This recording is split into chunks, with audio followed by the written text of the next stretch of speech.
The door hasn't opened in 30 days. No badge has been scanned. No coffee has been brewed in the break room. No footsteps have echoed down the main corridor. And yet, if you pressed your ear against the outer wall of this building right now, you would hear it. A low, continuous hum, mechanical and steady, like the breathing of something vast and patient. Something that doesn't sleep.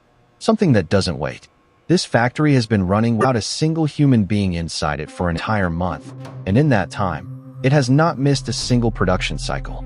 Not one. The question isn't whether machines can work without us.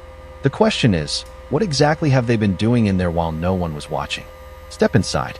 The lights come on automatically as the outer door slides open, not because someone flipped a switch, but because a sensor detected motion for the first time in weeks and triggered a cascade of systems that had been holding themselves in a kind of low-power readiness, waiting.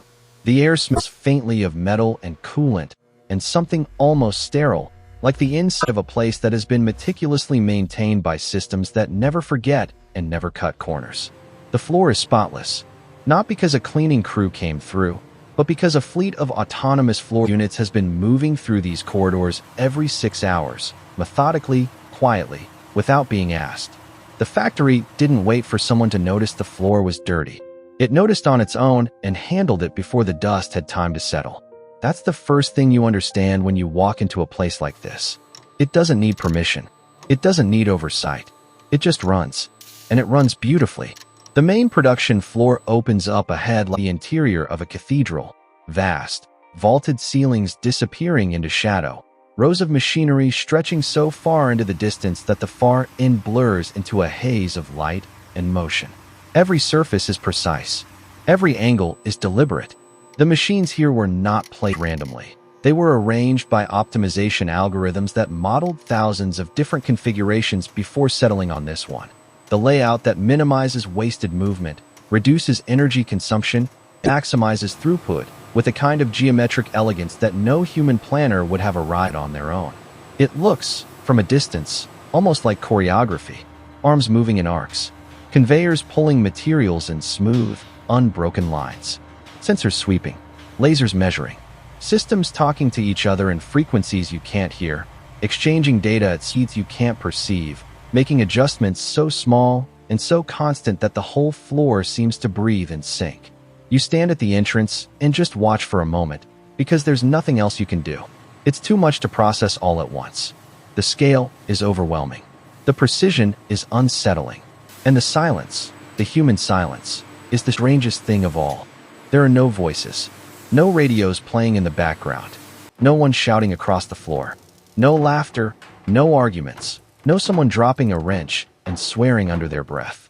Just the machines, just the hum, just the work, happening exactly as it was designed to happen, over and over and over again, with a consistency that no human workforce could ever match.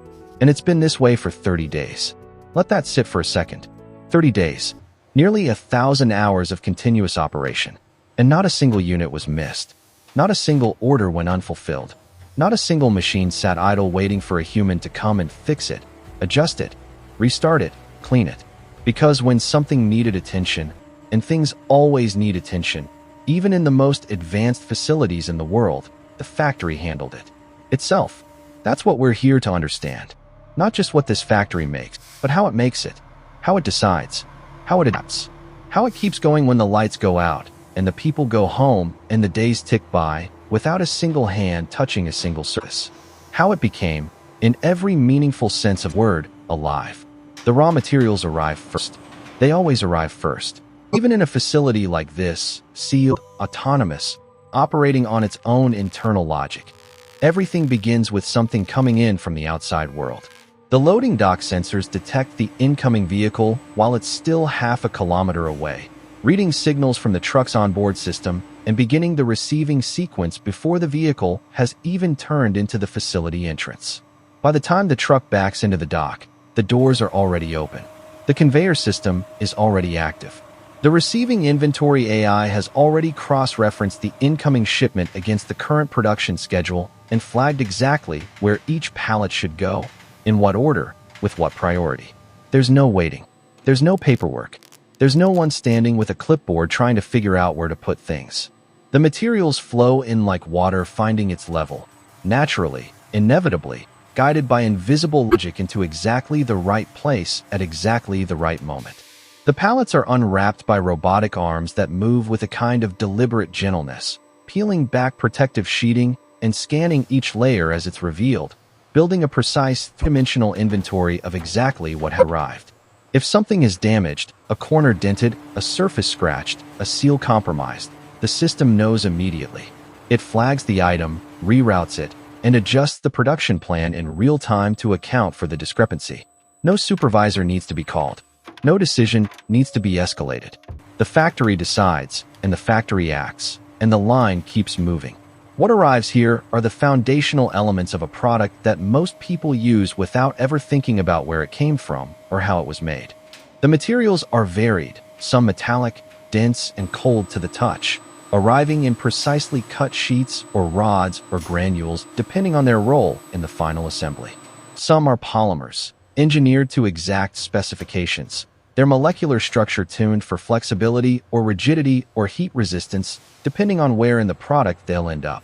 Some are electronic components, impossibly small, packed in static shielded containers that the receiving system handles with extra care, routing them directly to a climate-controlled storage area where temperature and humidity are held within tolerances so narrow they would have been impossible to maintain without AI oversight running 24 hours a day. Everything has a place, everything has a purpose, and everything is moving, always, toward the point where it will be transformed from raw material into something finished, functional, and ready for the world. The first stage of production is preparation, and in this factory, preparation is an art form. The metallic materials go through a processing line that begins with precision cutting, massive blades and laser systems working in concert to slice raw stock into exact dimensions, tolerances measured in microns, every cut verified by vision systems that check the result before the piece is allowed to move on. A piece that doesn't meet spec doesn't get fixed by a human pulling out a file and working it down by hand.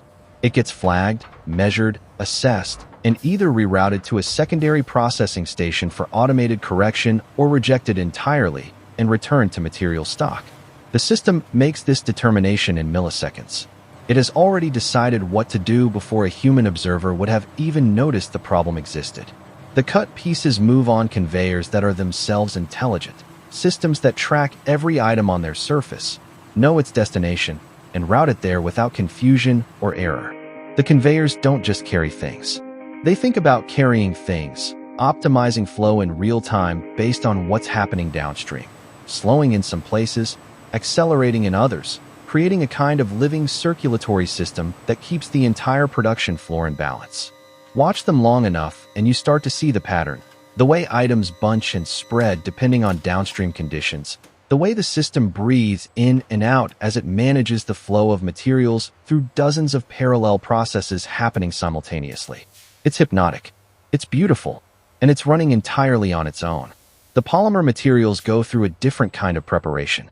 They arrive as raw granules or sheets, and the first thing the facility does with them is verify their properties. Small samples are automatically extracted and run through a suite of tests that check for consistency, purity, and performance characteristics. The testing happens in a small automated lab adjacent to the main floor, a room full of instruments that run their analyses continuously, feeding data back to the central AI that uses it to calibrate the downstream processing equipment. If a batch of polymer arrives that's slightly different from the specification, not wrong, just different, within acceptable limits but trending toward a boundary, the system notes it, adjusts the processing parameters to compensate, and continues. No alarm sounds. No one gets a worried phone call. The factory simply adapts, the way a skilled craftsperson adapts when the material behaves slightly differently than expected, drawing on experience and judgment to make the adjustment automatically, invisibly, without breaking stride. The forming processes begin in the deep interior of the facility, in an area where the air is warmer and the sounds are different, deeper, more mechanical, the rhythm of heavy equipment working at scale. Here, metal is shaped. Polymer is molded. Components take their first recognizable forms, emerging from presses and molds and forming stations with the patient inevitability of things that have been made this way 10,000 times before. The metal forming stations are remarkable to observe. Sheets of raw stock are fed into systems that apply enormous force with extraordinary precision, bending, shaping, and forming the metal into complex geometries in a single operation that takes less than a second. The press comes down. The part emerges. A vision system checks it. The conveyor takes it. The press loads again, over and over, at a pace that never varies, never slows, never hesitates. A human operator watching this process would need to maintain focus consciously, fighting the natural human tendency to drift, to get distracted, to slow down after hours of repetition. The machine has no such weakness. It does the 10,000th press with exactly the same attention it gave the first one. The polymer molding stations operate on a different rhythm, but with the same relentless precision. Raw granules are fed into injection molding machines that heat the material to exact temperatures, inject it into precision-cut molds under controlled pressure, hold it for exactly the right amount of time, and then release a formed component that is checked, inventoried, and sent on its way to the next stage. The molds themselves are masterpieces of engineering, complex internal geometries that can produce intricate shapes in a single operation that would have taken skilled craftspeople hours of work to achieve by hand. The machine doesn't care about the complexity. It executes each cycle with the same mechanical certainty, producing parts that are identical to each other with tolerances so tight they have to be measured with instruments rather than hands. The newly formed components begin moving toward the assembly zones, and this is where the factory reveals its deepest intelligence. Assembly is the hard problem of manufacturing automation, the part that humans have always been best at, the process that requires the kind of flexible, adaptive judgment that machines have historically struggled to replicate. Picking up a part and putting it in exactly the right place sounds simple until you're dealing with thousands of different parts, all slightly different, all need to go in slightly different places, in a sequence that matters, in an environment where nothing is ever perfectly predictable. This factory has solved that problem, not by brute forcing it with rigidity, not by making every component perfectly identical and every operation perfectly controlled, but by building assembly systems that can see, think, and adapt in real time. The assembly robots here are a different breed from the simple pick-and-place machines of earlier generations.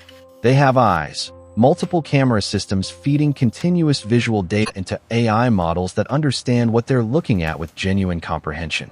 They have hands, end effectors that can adjust their grip in real time based on what they're picking up, applying more pressure here, releasing there, rotating to find the right angle, the way a skilled human hand unconsciously adjusts 100 times during a single assembly operation. They have judgment, the ability to detect when something isn't quite right and decide, in the moment, what to do about it. A component arrives on the conveyor that's oriented differently than expected. A human worker would just pick it up and rotate it. An instinctive, unconscious adjustment. Here, the vision system detects the orientation, the AI calculates the required correction, and the robot arm adjusts its approach before it even makes contact with the part. The adjustment happens faster than a blink. The assembly continues without interruption. The sequence of assembly is itself a product of optimization, an order of operations worked out by algorithms that modeled the interactions between components, the access requirements for each joint and connection, the structural dependencies that determine what has to go in before something else can follow. The result is an assembly sequence that looks, to an observer, almost intuitive, each step flowing naturally from the one before, each component going in at exactly the right moment. The product taking shape with a kind of organic logic that belies the computational complexity behind it. Subassemblies come together in parallel on different lines and merge at specific points on the main assembly flow, arriving at exactly the right moment to be incorporated without delay. The synchronization is extraordinary. The left-hand subassembly line and the right-hand subassembly line producing components at rates tuned to each other and to the main line, so that the supply of parts arriving at each assembly station is exactly what's needed, exactly when it's needed, with no surplus piling up and no shortage causing a stoppage. The factory has been maintaining this balance for 30 days without a human hand on the throttle. It's been watching its own performance, measuring the flow, detecting any drift from the optimal balance, and making the corrections needed to bring things back into alignment. It's been doing this continuously, around the clock, with a consistency of attention that no human supervisor could sustain. And the products have kept coming. Clean, precise, identical within tolerances, emerging at the end of the line hour after hour after hour. The quality control systems run throughout the entire process, not just at the end. In an older factory, in most factories, still, quality control happens at checkpoints. Products reach a station, a check is performed, a pass-fail decision is made. The problem with that model is that it catches problems after they've already happened, often after many defective units have been produced. Here, the quality control is continuous and embedded. Every station on the line is also a quality control station. Every operation is monitored not just for completion, but for quality. Vision systems watch every forming operation and measure the result.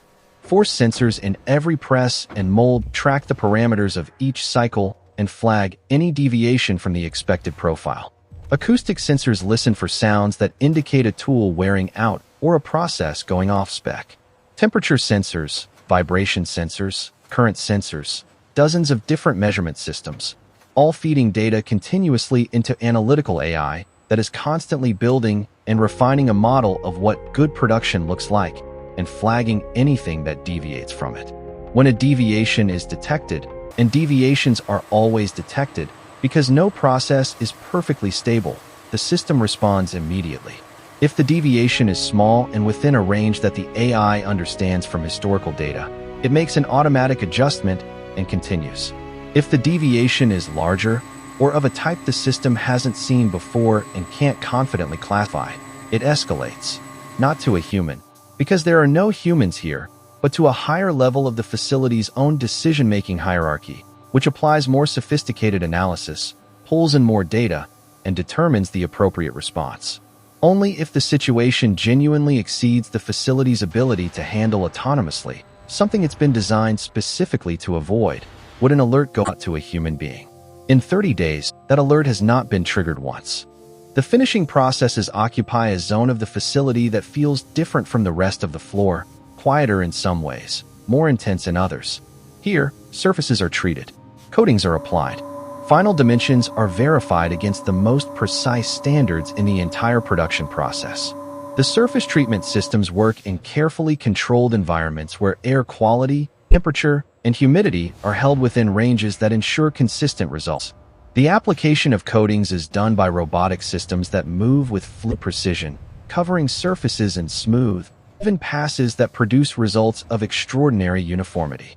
The AI controlling these systems is constantly adjusting, tracking the behavior of the coating material, which can vary slightly with environmental conditions, and compensating in real time to maintain the target coverage and thickness. After coating, components move to curing stations where energy is applied, heat, light, or combinations of both, depending on the material, to lock the coating into its final state. The curing parameters are controlled with the same precision as everything else in the facility, duration and intensity calibrated to the specific materials involved, the specific ambient conditions of that day, the specific characteristics of the batch being processed. Nothing is left to chance. Nothing is approximated. Everything is measured, verified, and controlled. The final assembly and packaging zones are where everything comes together. Subassemblies and components that have been traveling through parallel processes across the facility converge, flowing into the final assembly stations that complete the product and prepare it for the world outside. The final assembly stations are the most delicate in the entire process. The steps where fit and function are verified, where moving parts are checked for smooth operation, where connections are tested for integrity, where the product is confirmed to meet every specification it was designed to meet. The robots performing these final operations are the most sophisticated in the facility. Their movements are slower, more deliberate, calibrated for precision rather than speed. They handle the nearly finished products with a care that looks almost gentle, checking and verifying as they assemble, building in quality at every step rather than checking for it afterward. When a product passes through the final assembly station, it's complete, ready, everything it's supposed to be. Packaging system takes over with a kind of quiet efficiency that's almost anticlimactic after the drama of everything that came before. Products are placed into primary packaging, materials that have been cut and formed and positioned with the same precision as every other operation in the facility, the machine selecting the right packaging configuration for each product type automatically, folding and sealing with movements that are practiced and exact. The sealed packages are labeled, not with stickers applied by hand, but with precisely positioned labels printed and applied by automated systems that verify placement and legibility before the package moves on. Barcodes are scanned, weights are checked, dimensions are verified. Every package is confirmed to be what it should be before it's allowed to proceed to the palletizing station. Palletizing is one of those tasks that seems simple until you try to automate it. Stacking boxes onto a pallet in a configuration that's stable, space-efficient, and able to survive the rigors of shipping, with different product mixes requiring different stacking patterns and the whole operation needing to be done at production line speed. The palletizing robots here handle it with what looks, from the outside, like casual ease. They pick up packages, orient them, and place them with smooth certainty, building pallets layer by layer in configurations that the AI has determined to be optimal for stability and density. A pallet completes. Stretch film is applied by an automated wrapping system that moves around the pallet in smooth, continuous spirals, encasing the load in a cocoon of protective plastic that will hold it together through handling and transit. The wrapped pallet is moved to the staging area by an autonomous vehicle that has been waiting, its AI tracking the production rate and positioning itself to be ready at exactly the right moment. The staging area is organized with the same precision as everything else in the facility. Pallets are placed in positions that reflect the shipping schedule, the most urgent shipments closest to the loading dock, the system constantly reorganizing as new pallets arrive and others are collected by outbound vehicles. Through all of this, through 30 days of forming and assembling and testing and packing and palletizing, the facility has been learning. The AI systems running this factory don't just execute a fixed program. They accumulate data. They build models. They refine their understanding of their own processes, identifying subtle patterns that correlate with quality outcomes, finding efficiencies that weren't visible at the start, improving their own performance without being told to. A maintenance AI has been tracking the health of every machine in the facility, measuring thousands of parameters every second, building predictive models that can detect the early signs of wear or degradation long before they would affect production. When a machine shows the early signs of a bearing beginning to wear, a change in vibration signature so subtle that a human technician would need specialized equipment to detect it, the maintenance AI flags it, schedules an intervention during a planned low production window, and dispatches an autonomous maintenance robot to perform the replacement procedure. The robot arrives at the machine with the correct replacement part, retrieved from the automated parts storage system, which has been maintaining its own inventory and automatically ordering replenishment when stock levels drop to preset thresholds. The replacement is performed according to a procedure developed and refined through thousands of previous interventions, the robot's movements guided by detailed internal models of the machine's geometry, its hands following paths that the AI has verified will accomplish the task without any risk of collateral damage. The machine is back in service before the production schedule has noticed it was ever out. That is what 30 days without human presence looks like. Not a factory frozen, waiting, running down toward the moment when it finally needs someone to come in and fix something. A factory running, learning, improving, deciding. A factory that has been operating as a complete, self-sufficient system, receiving materials, managing its own health, adapting to variations, maintaining quality, and delivering finished products at the end of every shift as reliably as it did on the first day, more reliably, because every day it understands itself a little better. The energy systems have been managed by a dedicated AI that tracks consumption across every system in the facility, identifying opportunities to reduce waste, shifting energy-intensive processes to off-peak periods when grid electricity is cheaper and cleaner, managing facilities' internal generation and storage assets to smooth its demand profile and reduce costs. The lighting in unoccupied areas dims automatically. The heating and cooling systems adjust based on the heat generated by the machinery itself, reducing the need for mechanical climate control by leveraging the facility's own thermal output intelligently. Even the compressed air system, a significant energy consumer in any manufacturing facility, is managed actively. AI tracking usage patterns and adjusting system pressure to match actual demand rather than maintaining a fixed pressure that wastes energy during low-demand periods. The cumulative effect of all these optimizations, running continuously over 30 days, has been a facility that has operated more efficiently than its design targets. Lower energy consumption per unit produced, less material waste, higher first-pass yield. The absence of humans hasn't degraded performance. In some measurable ways, it has improved it, which raises a question that's worth sitting with as you walk back through the facility toward the exit, past the assembly lines still moving, past the conveyors still carrying, past the robots still working through their cycles with the same patient precision they had when you arrived. What does this mean? Not in a grand, philosophical sense, though that question is there too, hovering at the edges of this place, but in a practical sense. What does it mean for how things get made? What does it mean for the people who used to make them? What does it mean for the relationship between human ingenuity, which designed all of this, which decided it was possible, which built the systems and wrote the algorithms and engineered the machines, and human labor, which this facility has replaced so completely that its absence is the most remarkable thing about it? The factory doesn't answer that question.